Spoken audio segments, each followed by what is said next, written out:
इस प्रोग्राम के स्पॉन्सर है स्वागत अदरक लहसुन और मसाले 100% प्योर एंड हाइजीनिक।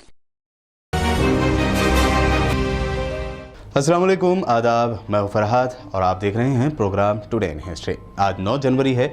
आइए जानते हैं 9 जनवरी की तारीखी अहमियत। 19वीं सदी यानी 19th सेंचुरी के सबसे बहादुर यूरोपीय हुक्मरानों में शुमार किए जाने वाले नेपोलियन बोनापार्ट थर्ड की मौत 9 जनवरी 1873 में हुई थी। चार्ल्स लुई नेपोलियन फ्रांस के पहले हुक्मरान और नेपोलियन बोनापार्ट अव्वल के भाई लुई बोनापार्ट के तीसरे बेटे थे।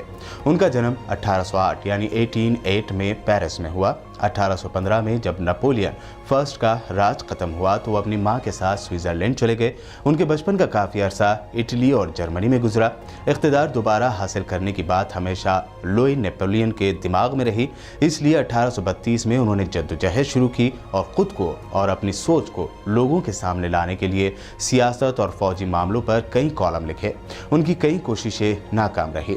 1846 में उन्हें मुल्क छोड़कर इंग्लैंड चले जाना पड़ा, लेकिन उन्होंने अपनी जद्दोजहद जारी रखी। 1848 के इनकलाब के बाद 1850 में लुई नेपोलियन थर्ड फ्रांसीसी जमहूरिया के पहले सदर चुने गए। सदारती ओहदा संभालने के बाद वो दोबारा हुक्मरान बने और 1870 तक हुक्मरानी की। बादाम फ्रांस की फारस के साथ जंग में उनकी हार हुई। इसके साथ ही फ्रांस में जमहूरिया का क़याम अमल में आया और नेपोलियन थर्ड को कुछ महीने कैदी बनाकर जर्मनी में रखा गया और उसके बाद इंग्लैंड भेज दिया गया जहां 9 जनवरी 1873 को उनकी मौत हो गई। हिंदी सिनेमा के मशहूर प्लेबैक सिंगर महेंद्र कपूर का आज ही के दिन यानी 9 जनवरी 1934 को अमृतसर में जन्म हुआ। उन्होंने बी.आर. चोपड़ा की फिल्मों हमराज, गुमराह, धूल का फूल, वक्त और धुंध में यादगार नग़्मे गाए हैं। मौसीक़ार रवि ने उनमें से ज़्यादातर फिल्मों में म्यूज़िक दिया है। महेंद्र कपूर कम उम्र में ही मुंबई आ गए थे। 1953 में फिल्म मदमस्त के साहिर लुधियानवी के नगमे से उन्होंने फिल्मी करियर की शुरुआत की थी। फिल्म उपकार के मकबूल गाने मेरे देश की धरती के लिए उन्हें बेहतरीन प्लेबैक सिंगर का अवार्ड भी मिला था।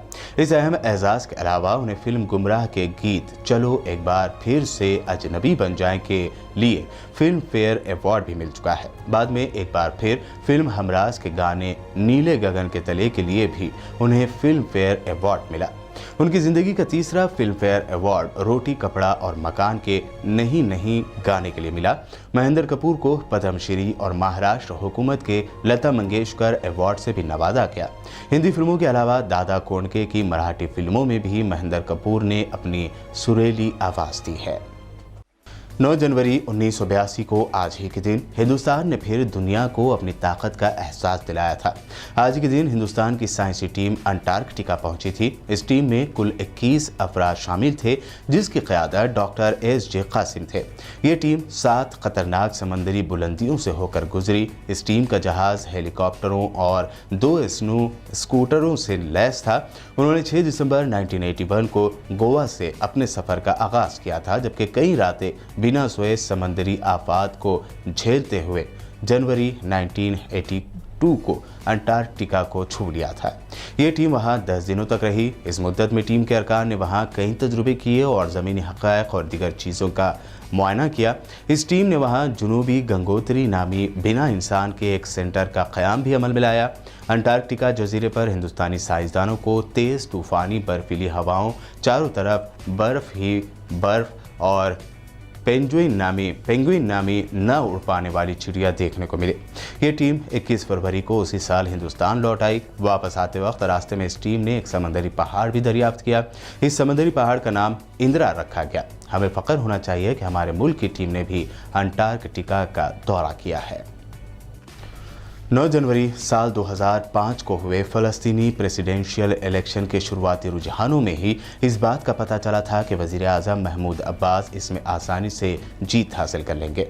फ़लस्तीन के एक research organisation centre for policy and survey research ने जो एग्जिट पोल करवाए थे, उनके मुताबिक अब्बास को 66% वोट मिलने वाले थे, जबकि उनके करीबी हरीफ मुस्तफ़ा बरगोती को 19.7% वोट मिलने वाले थे।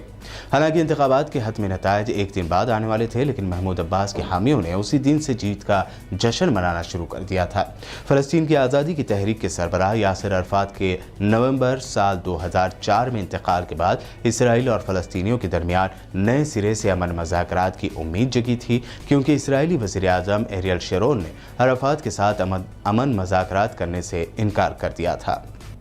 9 जनवरी साल 2007 यानी 2007 को उस वक्त की बाअसर तरीन कारोबारी शख्सियत स्टीव जॉब्स ने एक नया फ़ोन पेश करने का ऐलान किया, जो दुनिया की तारीख का सबसे ज़्यादा मुनाफा बख्श प्रोडक्ट बन गया। ये फ़ोन कोई और नहीं बल्कि आईफोन था।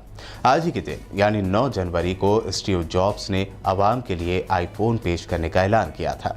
आईफोन की तारीफ जदीद इकोनॉमी में बहुत सारे अंदाज में की जा सकती है। इसका बेइंतहा मुनाफा बख्श होने के अलावा दुनिया में सिर्फ 2 या 3 कंपनियां ही इतना सरमाया कमा रही हैं जितना एप्पल सिर्फ आईफोन से हासिल कर रहा है।